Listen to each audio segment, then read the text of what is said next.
दूर किसी जंगल में मम्मा चिड़िया अपनी बेटी गुड़िया के साथ रहा करती है। एक दिन गुड़िया अपनी मम्मा से बोलती है, मम्मा मम्मा मुझे खीर खाने का बड़ा मन कर रहा है, आप मेरे लिए खीर बना दीजिए ना।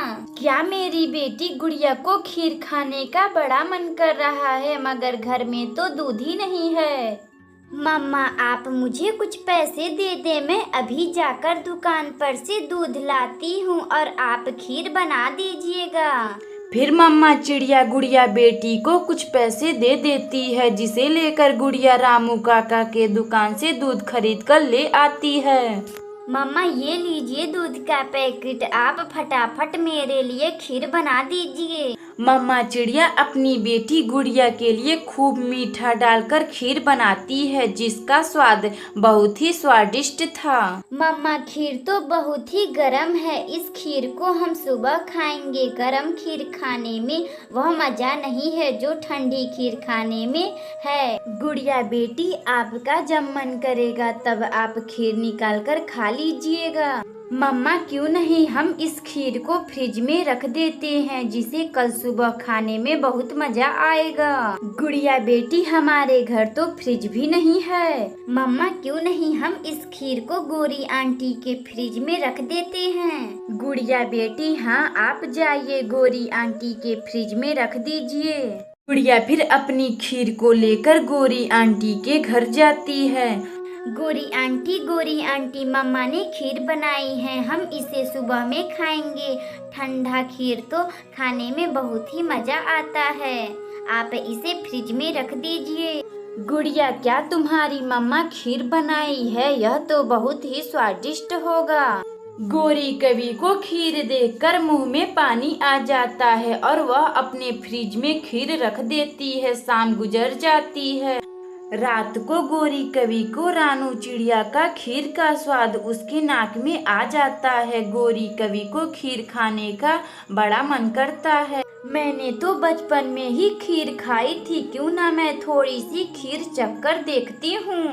गोरी कवि फिर खीर चखकर देखती है, जो बहुत ही स्वादिष्ट थे, और गोरी कवि सभी खीरों को खा लेती है। अरे वाह, यह रानू चिड़िया कितना मजेदार खीर बनाती है, इसके हाथों में तो जादू है जादू। गोरी कवि सभी खीरों को खाकर सो जाती है। अगली सुबह गुड़िया अपनी मम्मा से बोलती है, मम्मा खीर ठंडी हो गई होगी, अब मैं जा रही हूँ गोरी आंटी के फ्रिज में से खीर लाने।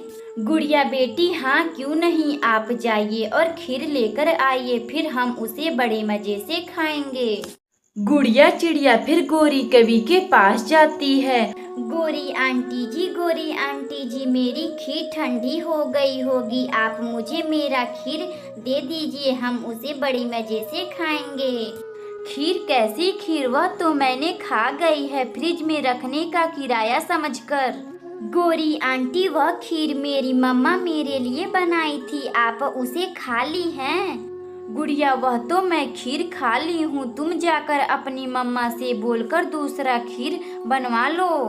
गुड़िया फिर वापस अपने घर आती है और पूरी बात अपनी मम्मा को बताती है। गुड़िया बेटी आप चिंता ना करें, मैं अभी खीर बना देती हूँ। रानू चिड़िया फिर अपनी बेटी गुड़िया के लिए खीर बनाती है, जो बहुत ही स्वादिष्ट था। गुड़िया बेटी ये लीजिए अपना खीर, आप इसे खाकर बताएं कि यह खीर कैसी बनी है। गुड़िया चिड़िया खीर खाती है, जो बहुत ही स्वादिष्ट था, और गुड़िया अपनी मम्मा की तारीफ करने लगती है। उस दिन से गुड़िया चिड़िया और रानू चिड़िया खुशी खुशी रहने लगती हैं। अगर आपको यह कहानी अच्छी लगे तो वीडियो को लाइक करें और चैनल को सब्सक्राइब करें और बेल आइकन को दबाना ना भूलें। हमें कमेंट बॉक्स में बताएं कि हमारी कहानी आपको कैसी लगी। रानू चिड़िया का बेटा कुक्कू और गोरी कवि का बेटा जग्गू बहुत शरारती थे। वह सब नदी के किनारे बैठे हुए थे। मम्मा मम्मा मुझे कुल्फी खानी है। मेरे प्यारे बेटे जग्गू, अभी तो तुमने कुछ ही देर पहले कुल्फी खाई थी, मेरे पास फिर से इतने पैसे नहीं हैं कि मैं तेरे लिए फिर से कुल्फी दिलवा सकूं। जाओ मम्मा, मैं आपसे बात नहीं करूँगा गंदी मम्मा। जग्गू फिर अपनी मम्मा गौरी कवि से ऐसा बोलकर खेलने के लिए कुक्कू के पास चला जाता है।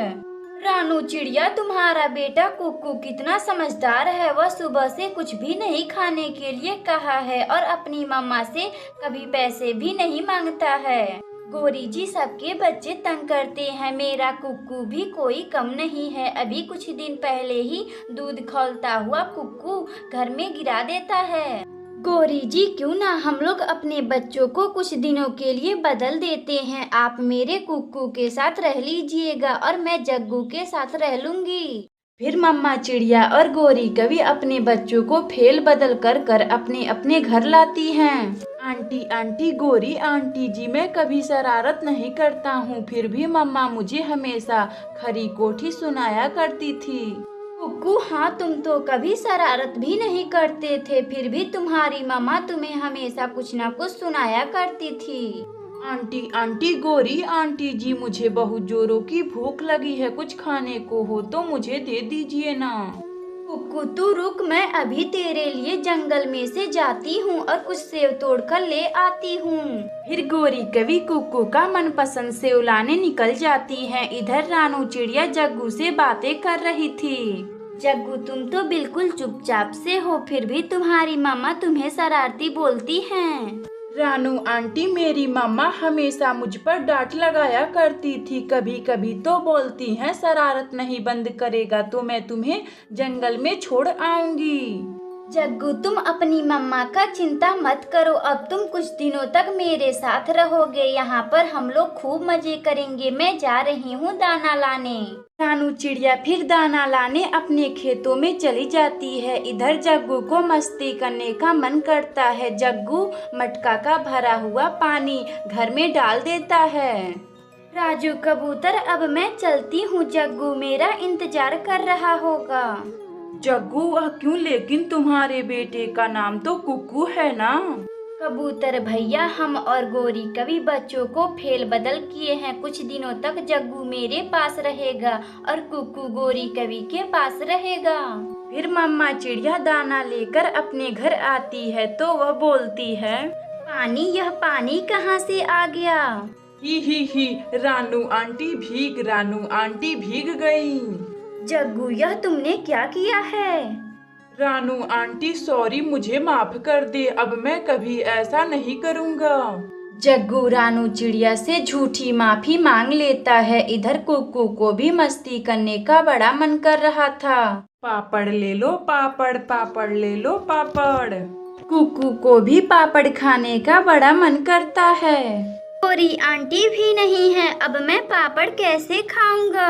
अभी कुक्कू को गौरी कवि का साड़ी दिखाई देता है। वह उसे लेकर जाकर पापड़ वाले को दे देता है और पापड़ खरीद लेता है। इतना मजेदार है, यह खाने में बहुत ही अच्छा लग रहा है यह पापड़।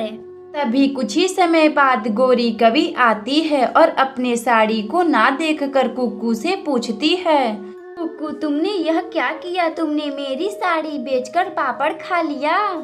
इसी तरह कुछ दिन तक चलता रहा। फिर गौरी कवि कुक्कू को हार मानकर उसके घर पहुंचा देती है और जग्गू को अपने घर ला लेती है।